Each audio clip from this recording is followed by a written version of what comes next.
యందు యూదయ దేశపు బెత్లెహేములో యేసు పుట్టిన పిమ్మట ఇదిగో తూర్పు దేశపు జ్ఞానులు యెరూషలేమునకు వచ్చి యూదుల రాజుగా పుట్టిన వాడెక్కడున్నాడు? తూర్పు దిక్కున మేము ఆయన నక్షత్రమును చూచి ఆయనను పూజింప వచ్చితమని. దేవునికి స్తోత్రము. హల్లెలూయా. ప్రియరా, యేసు ప్రభువారి యొక్క జననంలో అనేకుల యొక్క పాత్ర ఉన్నది. కానీ యేసు ప్రభువారి యొక్క జననంలో మాత్రము ముఖ్యముగా తూర్పు దేశపు జ్ఞానుల పాత్ర వర్ణాతీతమైనది. ఎందుచేతనగా ఏదైనా ఒక పని చేయాలి అంటే దాని కొరకు అవగాహన ఉన్నవారు ఉంటారు, అవగాహన లేనివారు ఉంటారు.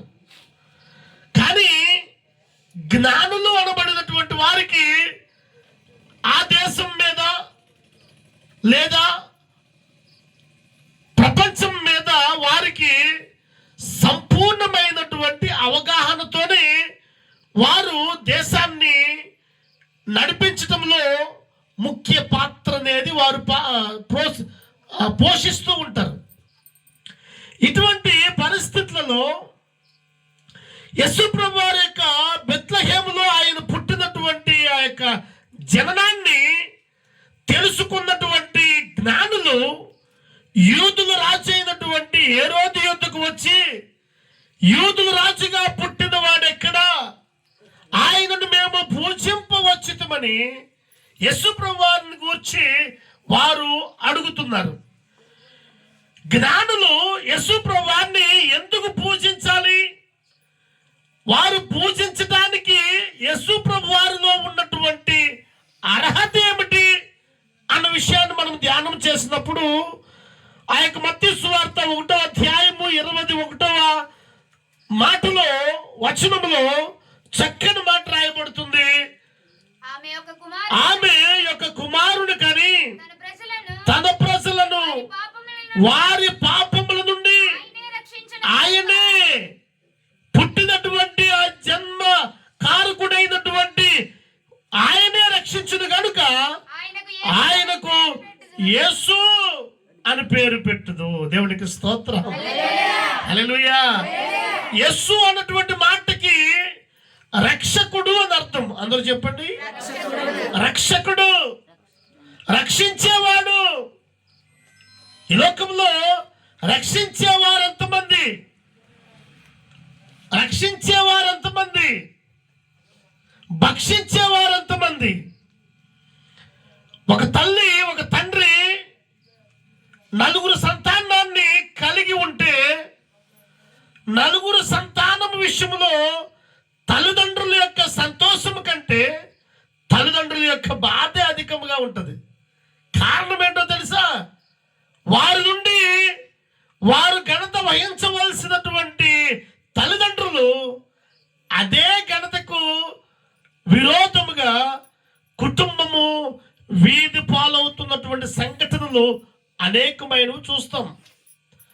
మరొక మాటగా చూసినప్పుడు ఒక కుమారుడు పుట్టాడు, ఒక కుమార్తె పుట్టింది అంటే తల్లిదండ్రులు పుట్టినప్పుడు ఉన్నటువంటి సంతోషము వారు ఎదిగే కొలది వారి ముఖములో ఆ సంతోషాన్ని మనము చూడలేము.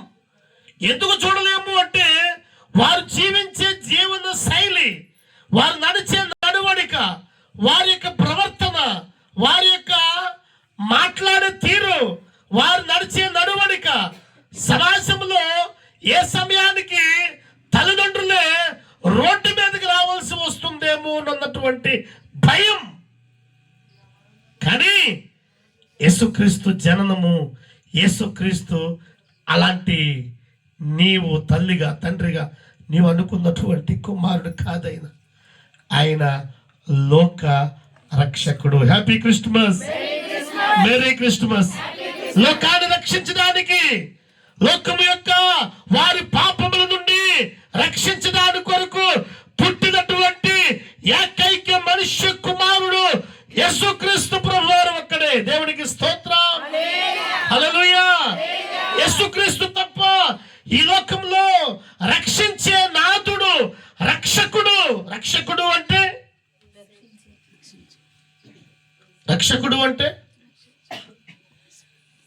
ఏ విషయంలో రక్షించాలి? ఏ విషయంలో రక్షించాలి?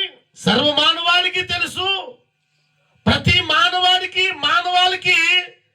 స్వర్గము ఉంది, పాతాళము ఉంది.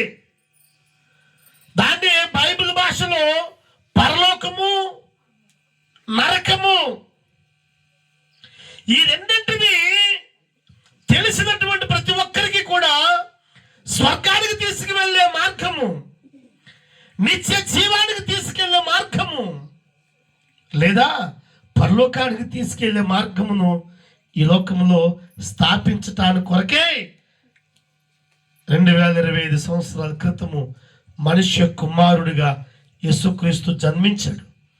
ఆ జననాన్ని తూర్పు దేశపు జ్ఞానులు ఆనందించారు, కానుకలు ఇచ్చారు, సాగిలపడ్డారు, పూజ చేశారు. ప్రియమైనటువంటి దేవుని బిడ్డలారా, జ్ఞానులకు అర్థమైనటువంటి సంగతి ఈరోజు నీకెందుకు అర్థం కావట్లేదు? ఏది సత్యమో, ఏది అసత్యమో, ఏది రక్షణ మార్గమో, ఏ మార్గమును పోతే మాకు నిత్య జీవము దొరుకుతుందో అన్న విషయాన్ని ఈరోజు నీవెందుకు తెలుసుకోలేకపోతున్నావు? ప్రతి మనిషి సంఘర్షణ ఏంటో తెలుసా? తర్వాత నేనేమవుతానో అన్నటువంటి సంఘర్షణ. కానీ యేసయ్య నీకు భరోసా ఇస్తున్నాడు. ఈరోజు యేసు మార్గమున నీకు మోక్షం ఉన్నది. యేసు మార్గమున నీకు నిత్య జీవం ఉన్నది. అందుకోసమే ఆయన ఈ లోకములో నా జీవితాలను మోక్ష మార్గంలో నడిపించడానికి కొరకు ఆయన ఈ లోకానికి వచ్చాడు. Happy Christmas, merry Christmas, happy Christmas, merry Christmas. క్రీస్తు నేడే పుట్టెను. ప్రార్థన చేద్దాం.